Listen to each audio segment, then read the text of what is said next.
General Dempsey, you in one of your criteria for determining what we might do militarily, you say you have to ask the question whether the action is worth the cost and is consistent with law. What law does the United States military look to?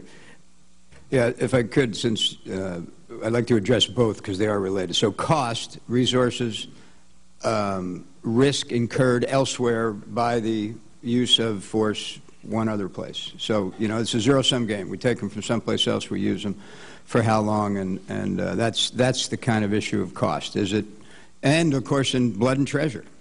The issue of legal basis is important, though. You know, we act with the authorized use of military force either at the consent of a government, so we're invited in, or out of national self-defense, and it's a very there's a very clear criteria for that. And then the last one is with some kind of international legal basis, an UNSCR. Wait a minute. Let's talk about an international legal basis. You answer under the Constitution to the United States government, do you not? And you don't need any international support before you would carry out a military operation authorized by the commander-in-chief. No, of course not. That's the second one I mentioned. I just want to know that because there's a lot of references in here to international matters before we make a decision. And I want to be sure that the United States military understands, and I know you do, that we're not dependent on a NATO resolution or UN resolution to execute policies consistent with the national security of the United States. Now, Secretary Pinella, you, in your talk, in your remarks, you talk about first, we're working to increase diplomatic isolation and encouraging other countries to join the European Union and Arab League in imposing sanctions.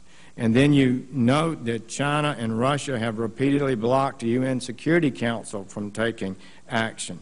Are you saying, and is the President taking the position, he would not act if it was in our interest to do so if the UN Security Council did not agree? When it comes to the kind of military action where we want to build a coalition and work with our international partners, then obviously we would like to have some kind of legal basis on which to do it, as we did in Libya.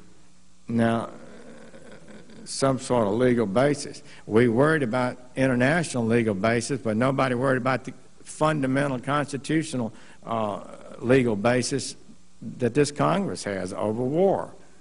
We were not asked, stunningly, in direct violation of the War Powers Act, whether or not you believe it's constitutional. It certainly didn't comply with it. We spent our time worrying about the UN, the Arab League, NATO, and too little time, in my opinion, worried about the elected representatives of the United States. Do you think that you can act without Congress to initiate a no-fly zone in Syria without congressional approval?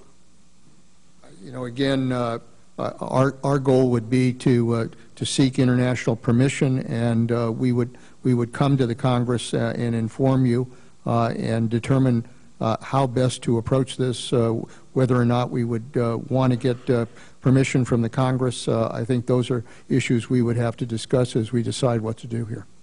Well, I'm almost breathless about that, because what I heard you say is we're going to seek international approval, and then we'll come and tell the Congress what we might do, and we might seek congressional approval. No, well, I want to just say to you, that's a big dish. Wouldn't you agree? You've served in the Congress. Yeah. Wouldn't you agree that that's would be pretty breathtaking to the average American? So would you like to clarify that? But I've also served with Republican presidents and Democratic presidents who has always reserved the right to defend this country if necessary. But before we do this, you would seek permission of the international authorities.